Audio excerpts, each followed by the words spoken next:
Now, some of you want to know, this is the second time Christmas with Rich Miller. How do you equate Rich Miller with Christmas? Think about it. It does pose somewhat of a dilemma. But all I ask you to say is two things. One, imagine him with a red suit.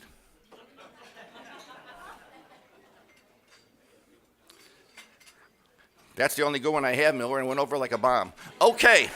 The other thing, of course, you are in the very room where, was it last year, a year and a half ago, when Rich Miller drew his own roast for the Lutheran services and raised a hell of a lot of money. And today, I hope you drop off some money or things there because that is the good side of Rich. But my favorite story about that is that Rich Miller asked 6 people to roast him. And no one turned him down. In fact, there was a waiting list. So, the pride and joy of Springfield, Illinois, the man who spreads comfort and joy wherever he goes, Rich Miller.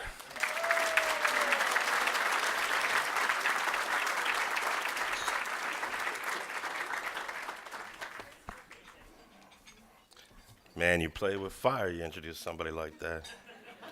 I get the microphone now, Green.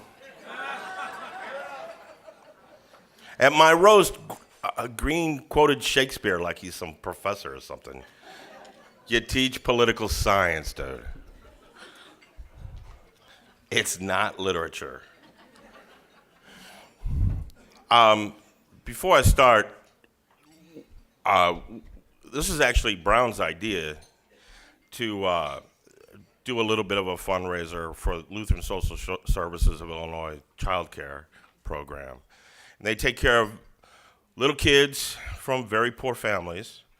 And we've asked several of you, or all of you, to bring toys or gift cards. And there's 2 great big mounds of toys out there and a bunch of gift cards. So give yourself a big round of applause.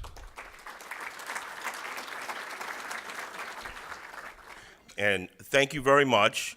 And for those of you who didn't remember to bring a toy or gift card, the ladies from Lutheran Social Services of Illinois, raise your hands. They're in the back of the room. This will be like church while I'm speaking. They're going to go from table to table. And if they raise $1,000, I'll do the plunge.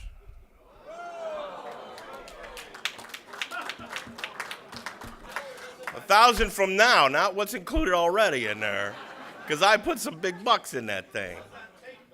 I'll do the plunge if they raise $1,000. Jesus, I'm gonna die, man. That'll give me a stroke. Yeah, 50. 50 ain't 1,000. All right. I don't know what I was thinking there. All right. Last night, Paul and myself and some others were out to dinner, and we were talking about politics and everything else you could think of over copious amounts of non-alcoholic beverages. And one thing that stuck out for me, he said, just about everybody sells out the City Club, except for Republicans. And I said, oh, darn. I said, darn. I said, oh, darn. My speech is going to be about Republicans. So most of you probably don't care. Actually, the truth is I hadn't written a speech by then, but I had thought about it. And so let's go on with the show. I got lights in my eyes. I got no lights here. My handwriting is horrible, and I can't see. So I think I'm going to be winging this thing unless I can hold it up like this. That's hell to get old.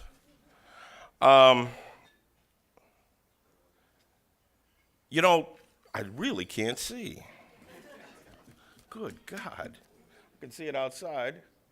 All right, so one of the questions that I was asked last December when I spoke, was, can the Republicans ever win? And I said, well, yeah.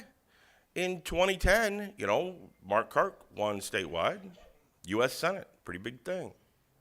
Judy Barr Topinka won statewide, controller, pretty decent thing. Dan Rutherford won for state treasurer. had been a Democratic office until then. So yeah, Republicans can win. But, you know, Bill Brady lost. And it was 2010. It was the biggest Republican landslide since, you know, Harry Truman's days. And it was that loss was a real kick in the gut. They didn't see, as a party, their wins. They didn't really celebrate their wins. They mourned the loss of that governor's race. And I don't blame them. I mean, you know, how many jobs does a U.S. senator have? Yeah, nothing. What can the U.S. senator do about the remap? Nothing. And the map was going to be redrawn right after that election. And Republicans knew this. And without that office, they had no input into the map. And then look what happened to them. Through some of which, no fault of their own, they got blown out. So one of the things that I like to do, mainly for my own entertainment, and actually my whole life is based on what entertains me. I write about what entertains me. I have a blog, so all these commenters entertain me all day. I don't have any friends, but I have a lot of commenters, and I have a lot of subscribers. But that's why I got a dog, because I have no friends. So I had to have somebody around to tell me they love me. But he can't speak, so. But one of the things that I like to do is I like to get people together from disparate backgrounds. Republicans, Democrats, Republicans.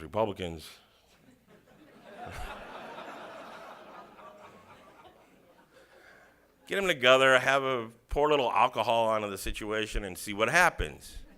It's usually really interesting because they have more in common than they do differing, right? That makes them different. They're all in the same business. They deal with the same sorts of things. I never usually invite candidates to these sorts of things because who wants those people around? But you have staff around, and they're all pretty much the same. It doesn't always work out. Sometimes it works out great. You know, I often have a pre-election party. Last year, Google was nice enough to sponsor my election night party, you know, people, Republicans, Democrats, Republicans, they all showed up, and everybody had a great time except when the returns started coming in, the Republicans all left. Sometimes it doesn't work out well at all. I had a union person at a table with a group of people, and he started a big argument with the Republican at the table, and we had to have him removed from the restaurant. But a couple of weeks ago, one of Bruce Rauner's guys was in town, and so I had some Republican friends who aren't big Rauner fans out. And they didn't know that the Rauner guy was going to be there, so they were a little surprised. And there was too much alcohol, I think, poured on that occasion. And it got a little testy and a little tense. And at one point, the Rauner guy said, you know, you Republicans in Illinois, you suffer from the Stockholm Syndrome. You know, Mike Madigan has had you taken hostage for decades, and now you've been hostage so long, you like the guy. And he had actually a pretty good point. He's not from Illinois, so he didn't really understand. I mean, there's no sense in liking him, no sense in really hating him. You got to respect the guy for what he's been able to accomplish, whatever, you know, whether you hate what he's accomplished or not. He's been around forever, and he's a part of our lives, and a part of, you know, he's just a part of much of the State House as the State House is. So he didn't really understand that. They tried to explain it. But he did make a good point, and this goes to the larger point of the question that I got last year. They just don't believe in themselves. And that's really too bad, because I don't happen to believe, despite the map and the the situation in the General Assembly, I don't happen to believe that this is an overwhelmingly Democratic state. Look how difficult it was to pass gay marriage. If this was an overwhelmingly blue state, a liberal Democratic state, it wouldn't have taken this long. It wouldn't have taken, Kelly Cassidy wouldn't have had to travel all over Illinois to meet with people on the fence in the summer to get them settled down enough to vote yes on that bill. And she, by the way, is one of the unsung heroes of that legislation.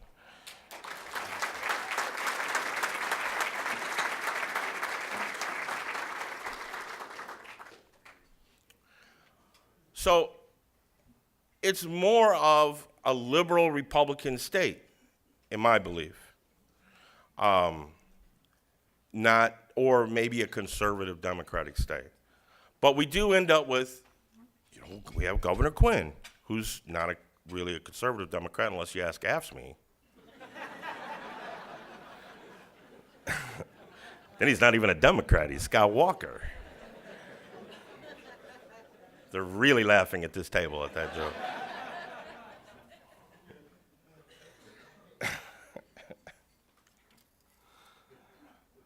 But anyway, so I really think that defeatism is just a process of being beaten down for so many years. And it's loser talk. I mean, after 2010, what did you hear from downstate? Secession. It's like, man, come on. Jim Edgar actually won Cook County. And in 2010, Brady, God love him. I love the guy a lot. He hardly visited Cook County. So at least now they're thinking about Cook County. But the campaigns of the three best known, at least up till a few months ago, candidates have really been, to my mind, a huge letdown. But I don't think, in Chicago anyway, if you're not a subscriber or you don't read the blog or you don't keep up with this on a regular basis and go out of your way to take some interest, it's really tough to see what's going on in this primary race because it's just not really getting covered all that much because the Chicago media, for the most part, doesn't care about Republicans. And who could blame them? When Republicans get like 3 votes in this town, if that. So, but there are some real problems here. Brady, take Bill Brady, okay? He has the same theme as 2010, which is a good theme. It's conservatism, it's Reagan-esque, it's cut the budget, it's get rid of the Department of Education. It's very Newt Gingrich, Ronald Reagan-esque. But he's raised absolutely no money. I took a look this morning at 2009, which is the same place we are now in the cycle. And the last 6 months of 2009, he raised $460-some-thousand for his gubernatorial campaign.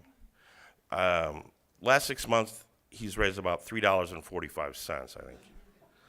It's actually more like $70,000, which is about what I raised a year and a half ago in this room for Lutheran Social Services. And we sold out those tickets in like 11 minutes or something. It's so bad on that campaign, they're recycling pop cans for gas money. So,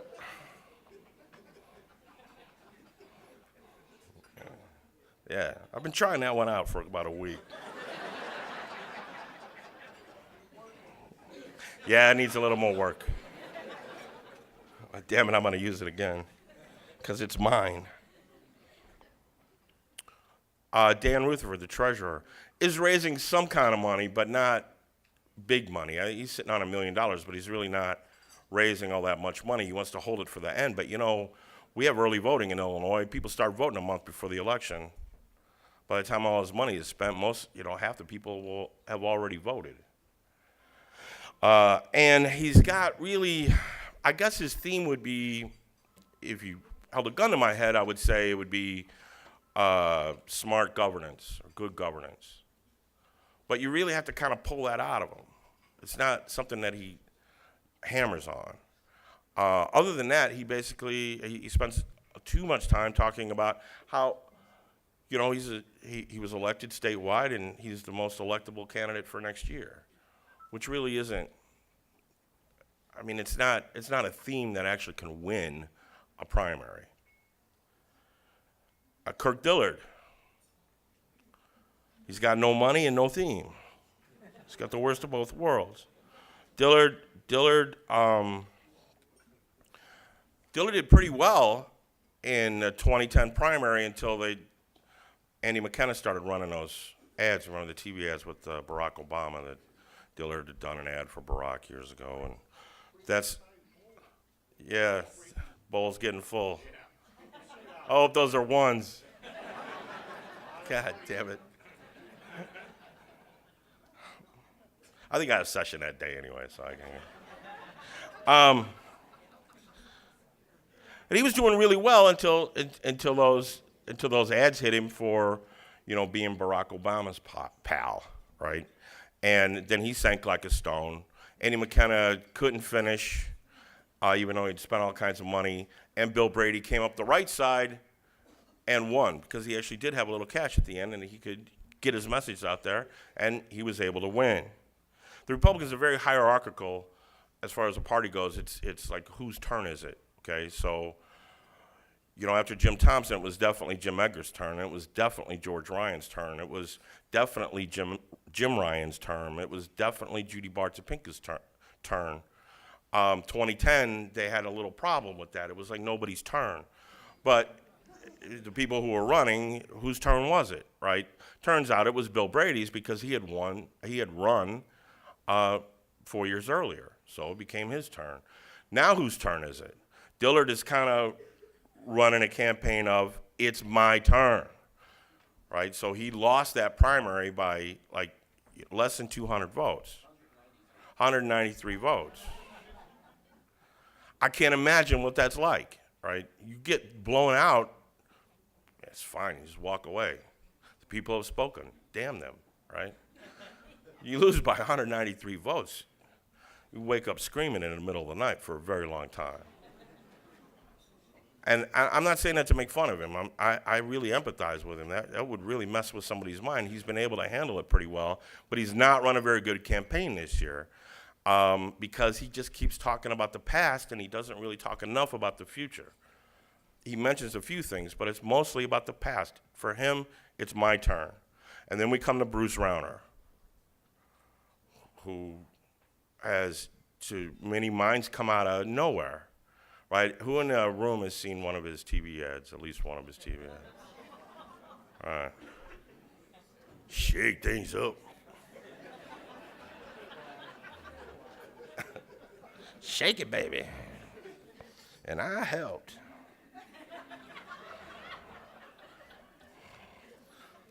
Some people remember that TV ad.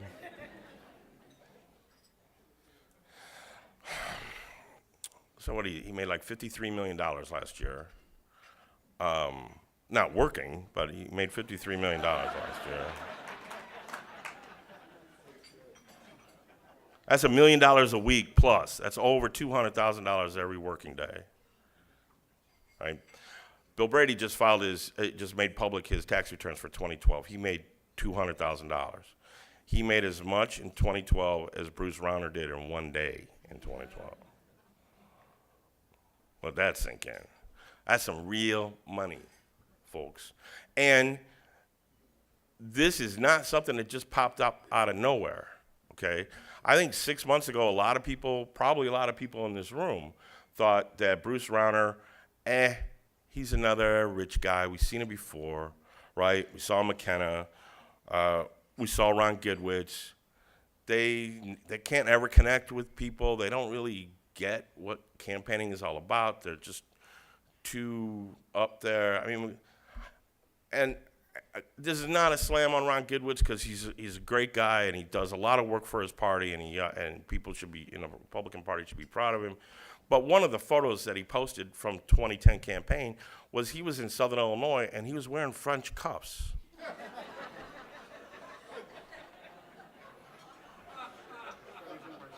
And what the heck is that? I looked at that and went, no, I don't care how much freaking money he has. And he ended up getting, he ended up getting, is $1 million a point. That's what he ended up with. I think it's like $11 million, 11 points, something like that. Not enough to win. $11 million. I could pay somebody to take that plunge in March. I could pay a lot of people to take that plunge in March. I could pay the whole room to take that plunge in March. But this guy, Rauner, has obviously been thinking about this. So you've only seen his ads or heard about him recently, but he's been working at this, it seems to me, for a very, very long time and laying the groundwork for this. He, more than anyone else running for governor today, seems to really enjoy going out there.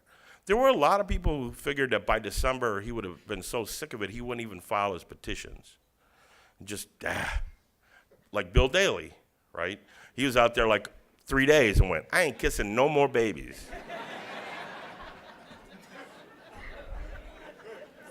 I mean, literally 3 days. And they figured Rauner would end up the same way, and he hasn't. He's a natural campaigner. He loves being out there. Him and his showing off his little $18 watch.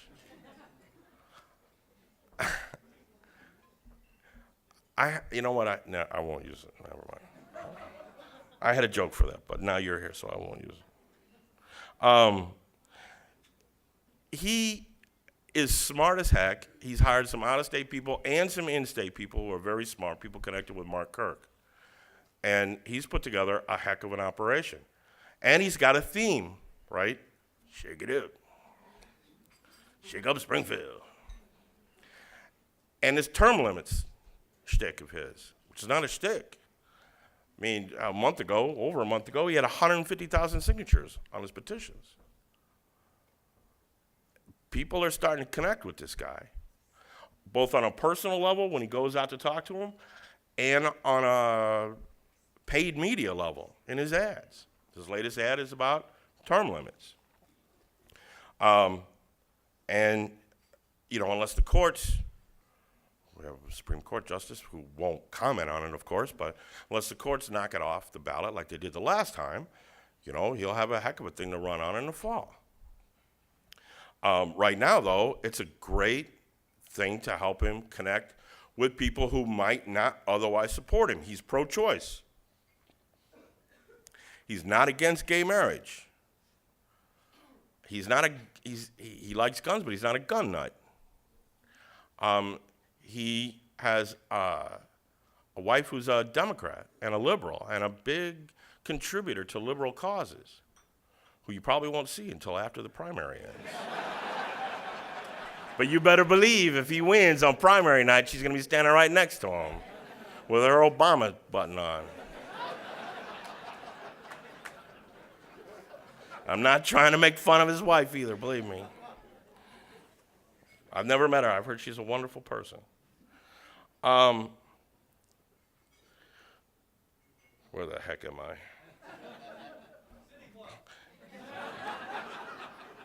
Thank you. Thought I was dreaming for a second there. This guy scares the living heck out of Springfield insiders because they take him at his word that he's going to go down there and see, I did forget where I was. He's going to go down there and shake it up and get in everybody's face. He advertised on my website. No campaign has ever advertised on my website before. No campaign has ever had that kind of money to advertise on my website before. Those are very expensive ads, as some of the advertisers in the room can tell you. It's for a very targeted audience: legislators, staff, media, governor's office, governor. It's not for the public at large. He bought an ad on the website. Why? So he could get into your faces and say, I'm coming for you. That's a theme. That's a great theme. He is running, to my mind, the best Republican gubernatorial primary campaign since George Ryan's. Or not, more than that, since I don't know when, actually. He's the best Republican gubernatorial candidate since George Ryan. Now, he's completely different from Ryan. Ryan was the ultimate insider. Let's go cut a deal. Let's get something done. He's trying to be anyway, exactly the opposite. He's saying he's exactly the opposite. But Ryan ran a great campaign, and Rauner is too. And I don't think I've ever seen a Republican gubernatorial primary candidate run a better campaign. Now, that doesn't mean he's going to win. The Republicans, like I said, have always been very hierarchical. But after years in the wilderness, a guy who isn't being fatalistic and saying, I'm the guy to work with Mike Madigan, right? He's saying, I'm going to kick Mike Madigan's butt.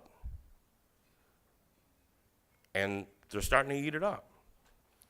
I don't know if he's going to win, but he makes a pretty good case. I can make a case for all of those candidates if they could raise more than gas money. But so far, they haven't. And you got to be able to get your message out.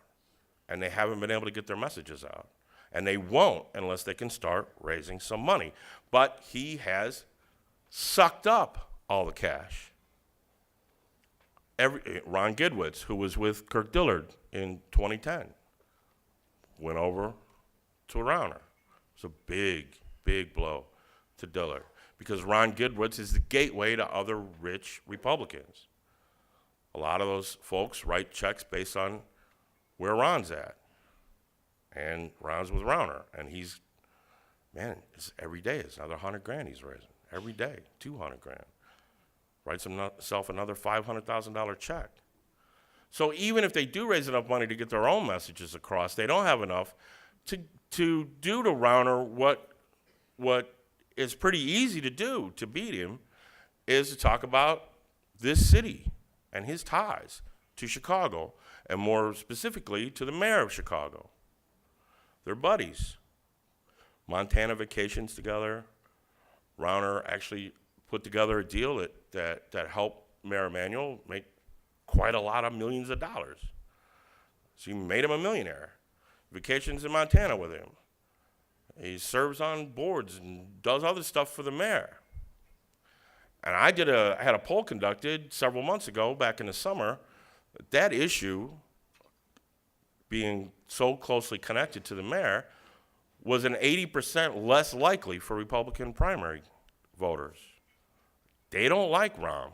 They used to like Daley. Till the end there, nobody liked him. Everybody claimed, I wasn't for him. Whatever. Couldn't even say his name in this room unless you were praising him. But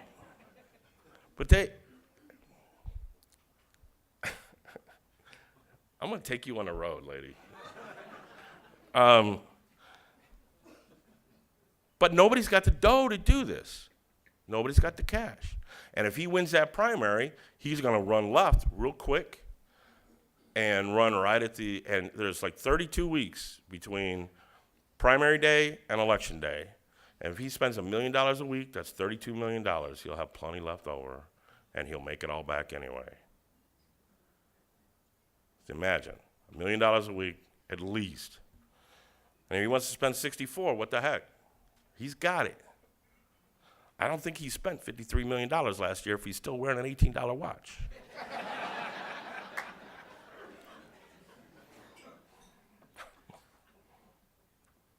Anyway, all right, so what's going to happen? Well, the unions, which is another theme that he's using, right? Republican, what does he call them? I don't know, the labor bosses, public employee labor, I don't remember. He's got it down, though. He's got it down. It's in like every other sentence. He's going after AFSCME and the teachers' unions. Jack Roser, Mr. Pro-Life himself, totally anti-gay marriage, is back in Rauner. Why? Because Jack Roser's biggest issue is the teachers' unions. He's hated them for decades. Rauner promises to go try to break he didn't say try, he said, I'll break them. I'll bring them to their knees. And so Jack Roser is like, you're pro-choice? Fine. You don't care if gays get married? Fine, let's go after the teachers' unions. Anyway, the teachers' unions see this, AFSCME sees this, the other unions, the carpenters' union, Rauner's been endorsed by one of the most anti-union groups in the state. The trades see it. Everybody sees it. And the most cost-effective way of dealing with this guy is to beat him in the primary. So they're still discussing amongst themselves.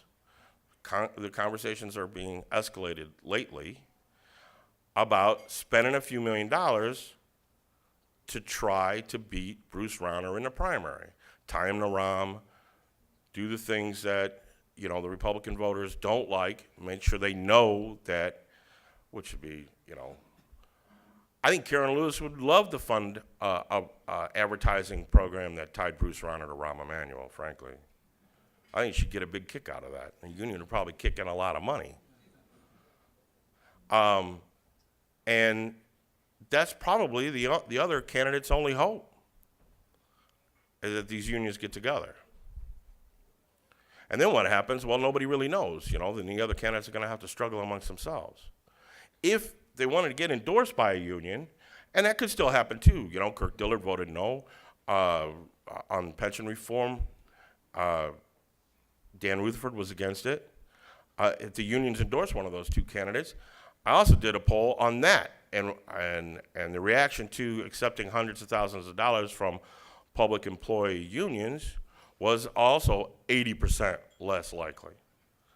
So if AFSCME endorses Kirk Dillard, then that's one way for Rauner to fight back against everything else. So I think it would be a big mistake if they did that. And then it brings us to the end. No, not quite the end. Brings us to Governor Quinn. The governor's had not a bad 6 months, right? Beginning of the year didn't start out too well. The last 6 months have worked out pretty well for him. ADM, as you know, wanted a subsidy to move to world headquarters in Chicago. Quinn didn't want to do it before pension reform. Mike Madigan, after pension reform, said, I ain't going to do it. And they're moving here anyway. Why? Because it's the greatest city in the damn world. Right?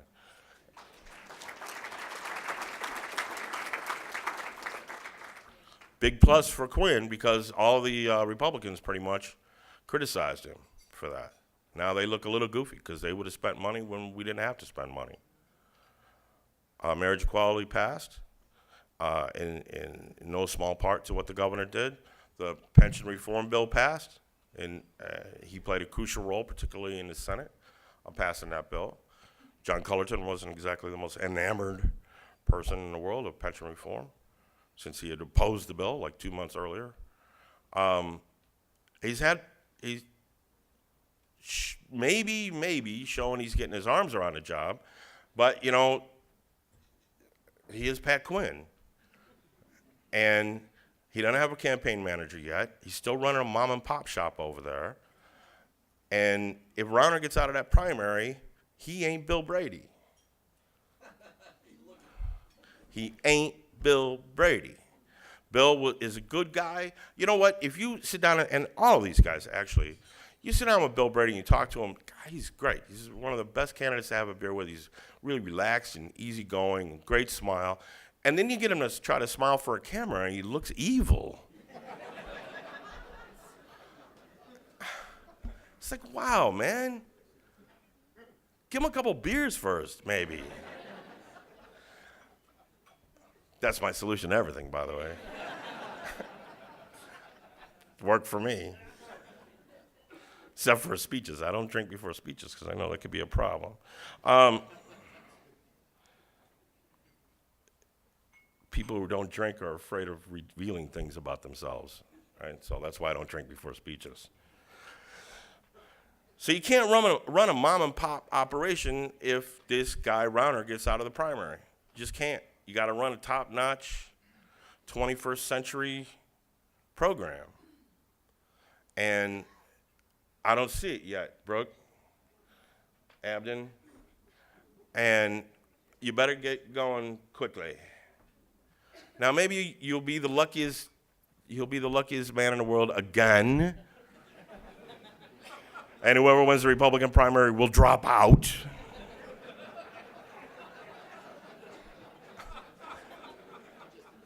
Who the hell a year ago thought I'd be talking about Pat Quinn winning the Democratic primary anyway? Lisa Madigan was supposed to stomp him. And now she's like Jesse White, right? She's just going to be in office throughout her whole life and keep the same office and not do anything else. Well, people still like her. He's going to have to up his game. He ran a really good campaign for about a week in both the primary and the general election last year. And he beat Dan Hines in that primary in the last 10 days. And he is the greatest closer I've ever seen. And he pretty much copied everything he did against Hines to use against Brady in the last 10 days of the general election. And then, frankly, President Obama borrowed a lot of what Quinn did in 2010, refined it, took it in the 21st century, and used it in 2012 against the Republicans. So I'm not saying that he won't win. I'm just saying it's going to be a lot tougher to beat somebody who can raise as much money as he wants, has been thinking about it like nobody else I've seen in a long time. So he better get his act together. Sooner the better. Thank you very much for inviting me to speak.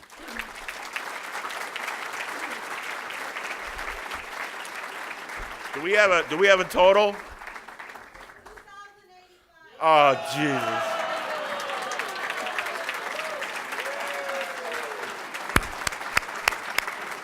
Miller, you're not going anywhere. Miller, all I can say is one word for you. Wetsuit. Okay. If you have Thank questions. you for contributing. We have a few minutes for questions. City Club people, go ahead, get the questions, and you'll be shocked. I have one for you. How will Rauner do in a real debate that he doesn't control? Well, interestingly enough, there was a candidates debate scheduled for January 20-something, the League of Women Voters and another group, and 3 candidates agreed to do it, and 1 didn't. And you can guess who that one is. I don't think he'll do too bad. He seems, I've talked to him, he seems to be pretty quick on his feet. I think he's studied things. I don't think he knows the details of things. Like, Kirk Dillard can talk about the details of a bill until you fall asleep. Which is a good thing if you're a legislator or really into, not such a good thing if you're on the campaign stump. So I think he'll do all right. I mean, Reagan didn't know very many details either, even while he was president, if you believe his testimony after he left. We'll see what happens when one of them calls him an SOB and see how he responds. Okay, that's my addition. This is Miller's show. This is for the Polar Plunge, right there. Ann Diaz for the Polar Plunge, the Lutheran General Services, $1,000. Thank you, Ann. And I'm glad I didn't use that joke about you then. So. You see this? You'll get it later, Miller. No. Thank you, Ann. Boy, hey, Skinny, I'll make sure he's there. Believe me. Of course, with Miller going there, this may cost you a ROM. All right. He'll bring up beer. Bring several. Dave Lundy. Pat Quinn is Lundy, you got to get your writing better. A Super 8 gold card holder. Very important to know.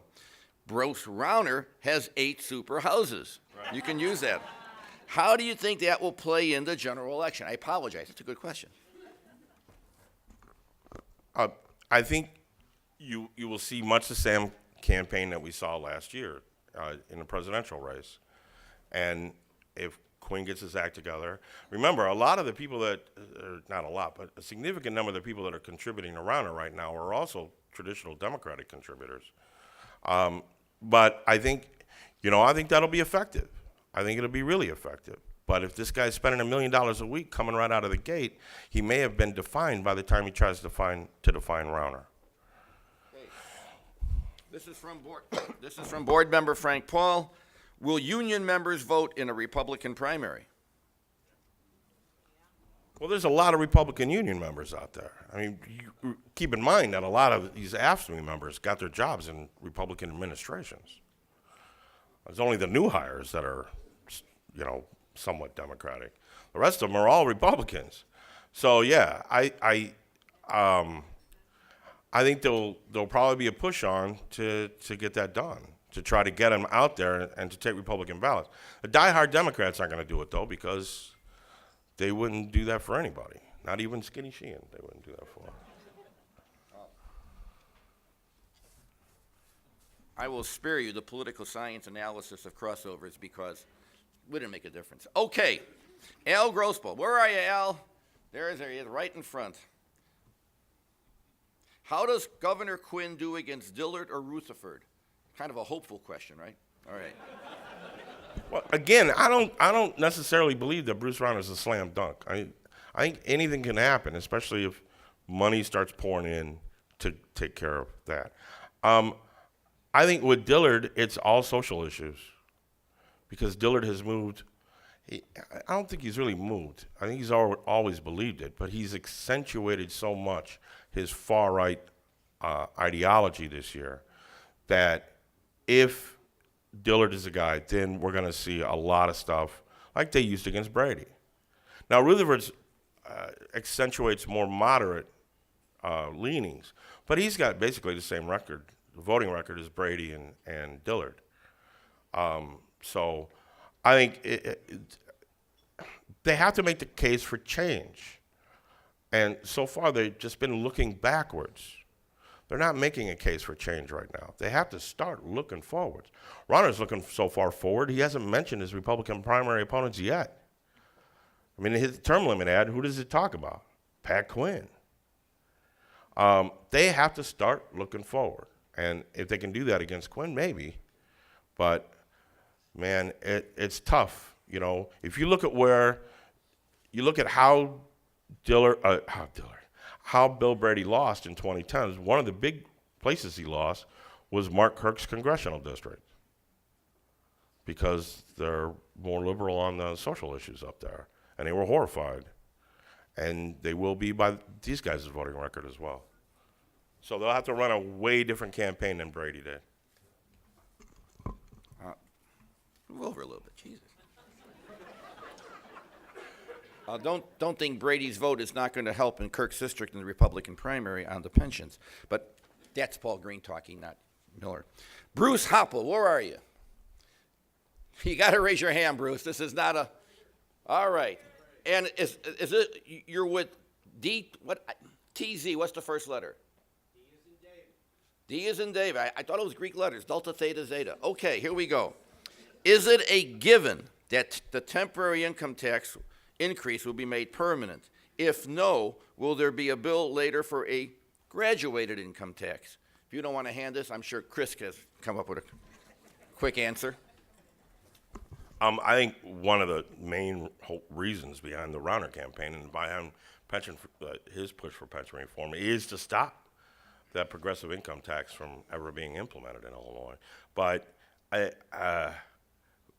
reality is, if they don't make it permanent or extend it or phase it out over a period of years, then they're going to have to deal right away with some major, huge billions of dollars in budget cuts. So this coming budget that the governor will unveil in March, I think, is going to have $2 to $3 billion hole in it because the fiscal year, half the fiscal year, the income tax hike doesn't exist, right? So budgets have to be based on current law. So you're going to get a little small preview of that in just a few months. Nobody's going to like it. If you look at 2012, and I know it was a big Democratic year here in Illinois, and that the districts are pretty strongly Democratic here, legislative districts in Illinois, but the Republicans used the tax increase against Democrats. And in the Senate, the Democrats used the Senate Republican budget cutting plan against their candidates. And as Leader Radonio can tell you, on election day, those voters took didn't mind the real tax cut and feared the imaginary budget cuts and voted Democratic. So, I mean, that in itself can be an issue in the campaign, and especially when half the fiscal year there is no tax increase revenues. So the governor can say, we can restore all these, but we gotta. So the answer is, I think if Quinn's reelected, I think we get some sort of extension. It may get phased out over time. I think if the Republicans are reelected, I think Rutherford has said it's gotta be, the whole issue's on the table. I think, Dillard and everybody else have said, no, absolutely not. But the reality is, that's a lot of money. And now that we're making pension payments when we weren't before, that's money that you can't get anywhere else except cutting. 3 more questions, and hopefully the speaker will give a little shorter answers. He's an editor. Paul, you understand about short. It's okay. I invite him. He's allowed a couple of shots. It's all right. Ed Mazer, board member. If Browner is elected governor, how would he deal with a Democratic-controlled House and Senate? 25 words or less. Actually, I wrote a Sun-Times column on that, so go Google it and you'll see the answer. Best damn answer you've had. Okay. Ann Griffin, if there aren't enough votes for a progressive income tax in the House, what comes next? Well, it depends if we have what's going on with the current temporary income tax increase. There are not enough votes in the House right now for a progressive income tax. I think there are in the Senate. I don't think the Speaker is fully on board yet. They passed a flawed one several years ago, but it was an imaginary bill. It didn't really mean anything. But if they don't extend that income tax increase out, there will be serious, strong liberal pressure to do something about it. And we'll see. Right now, I don't see it. But I just don't. I really just couldn't tell you. There's so many variables out there. But there will be extraordinary pressure to do it. Whether they'll succeed, there was extraordinary pressure not to do pension reform by mainly the same group of people. And look what happened there. So. All right, last question. Normally, we don't, I don't ask questions when it's just the first name. Name is Clint. I don't know who you are, but since he mentioned Shakespeare, remember, cowards die many times before their death. The valiant taste death but once. Next time you want a question, put your whole name on here. But the question is a good one to close. Are you ready, Miller? We could go a lot faster if you didn't have all these issues. Just trying to give complete sentences. Shakespeare. Just trying to give complete sentences as opposed to the on-ahs. Here we go. This is a toughie. Are you ready? Ashley, you may have to help him. How has Oscar influenced how you covered the State House? Tell everybody who Oscar is. Those of you who read the blog or whatever, you know that Oscar is my puppy. Got him. Look at this. This is the warm, sympathetic is like- Miller right now. Watch it. This is a Paul Green special right here. Watch. Just answer the question. Sorry about that. Mixed crowd. I'm sorry. I shouldn't have done that. Oscar's my little puppy. His mommy's right over there. You can stand up. Oscar's mommy. Stand. Oh, she doesn't want to stand up. All right.